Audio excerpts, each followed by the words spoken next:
And as Florida students rally at the state capitol, some lawmakers in Washington are signaling renewed interest in examining America's gun laws. This afternoon, President Donald Trump will hold a listening session with high school students and teachers at the White House.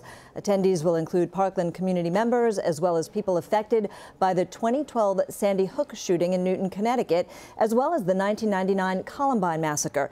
It comes one day after the president announced that he's calling on his attorney general to propose a ban on bump stocks. Now, bump stocks, you may remember, were used by the Las Vegas shooter last year to slaughter 58 people and injure hundreds more. Now, these bump stocks were not used in the Parkland tragedy. The president also indicating in a tweet last night that he's opening to strengthening background checks. Joining me now from Washington is NPR congressional reporter Scott Detrow. And Scott, the ban on bump stocks, very interesting that the president would focus on this, given that they were not used in this particular shooting. The effort appeared to stall in Congress. The ATF still reviewing what it can do. Did the president's announcement on this take lawmakers by surprise? I think it did. There was not much of a heads up that President Trump was going to do this. The fact that we came back to bump stocks was really interesting to me, because I thought that was a great example of how the gun issue usually fades out in Congress. Go back to October, right after the Las Vegas shooting. There was a lot of conversation about banning bump stocks, several Republicans conceding that this might be a good step to do. Then House Speaker Paul Ryan said that he wanted to see the executive branch take a look at it. And then it basically fizzled out. Nothing happened at all on getting rid of bump stocks until just this week, when President Trump made that announcement. And I think there's still a lot of question as to whether anything actually will change. Dianne Feinstein and other Democrats saying ATF just doesn't have the authority right now to do what President Trump wants it to do. But I think the fact that President Trump immediately went back to that was a sign that there is once again broad pressure for some sort of congressional action. Now, the president is also urging Congress to focus on strengthening background checks. Republican Senator Pat Toomey says he will likely reintroduce legislation that expands checks. Are other lawmakers on both sides on board with this effort?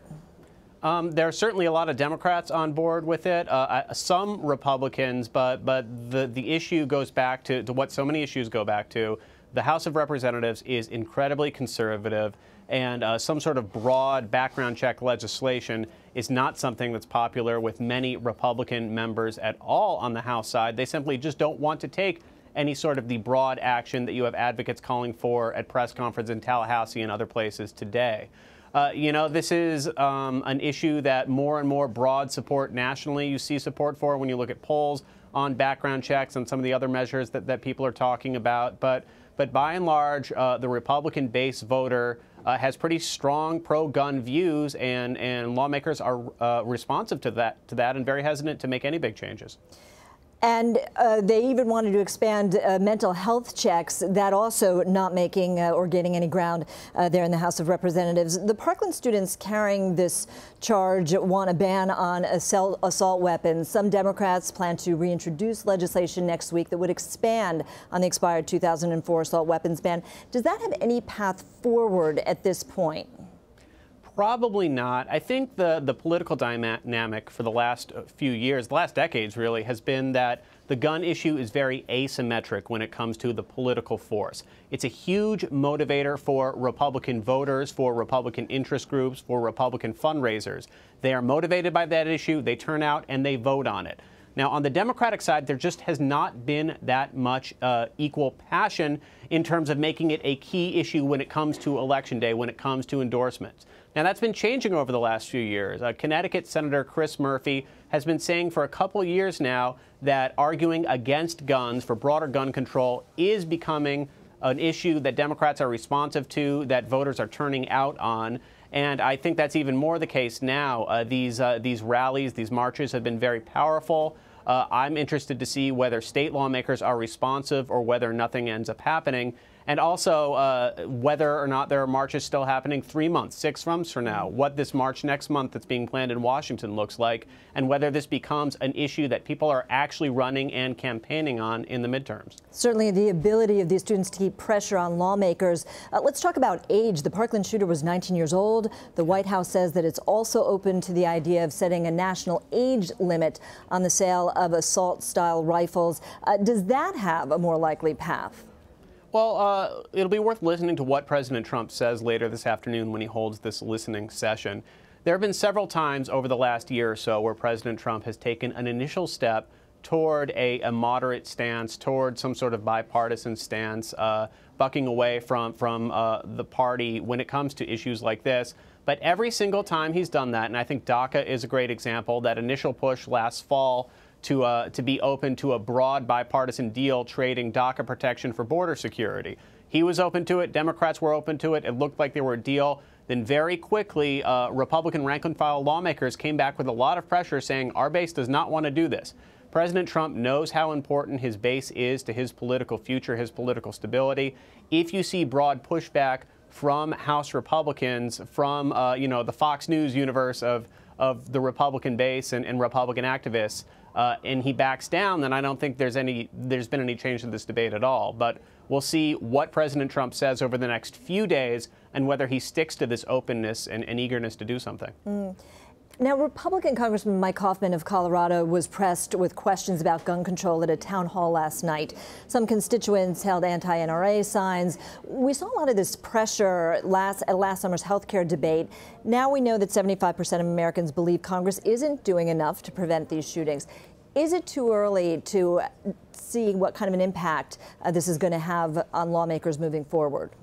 Well, in that town hall, I think it's notable that many of his answers did not really seem to satisfy the people in the town hall asking the questions. The Washington Post had a great story on this, where he stuck to a lot of the House Republican stances on this, just being skeptical of how much good broad assault weapon bans would do, how much good a lot of these measures would do in actually preventing another shooting like this.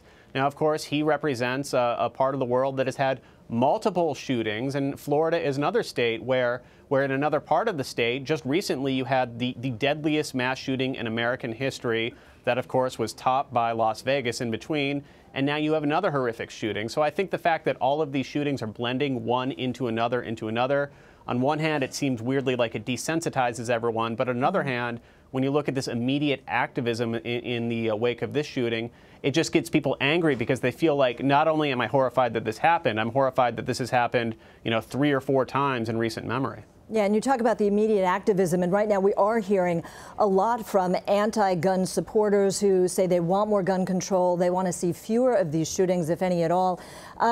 We haven't heard a lot from the NRA or those who do support guns and the right to own guns. But switching, lastly, the president did say that he continues to try and shift the blame to the Obama administration. That's what he's doing for the election, Russian election meddling, and questions why they didn't do more to prevent it.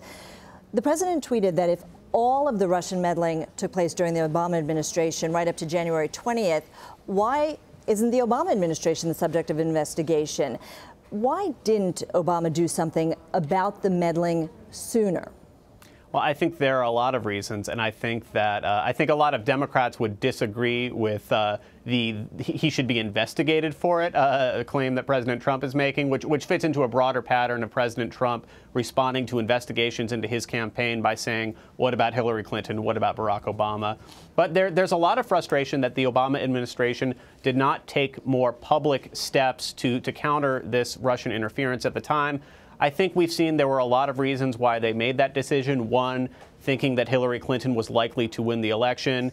2, concern about the fact that you had candidate Donald Trump out there day after day saying the election was rigged and wondering what sort of response Trump would have if Obama had publicly called out Russians for this type of activity.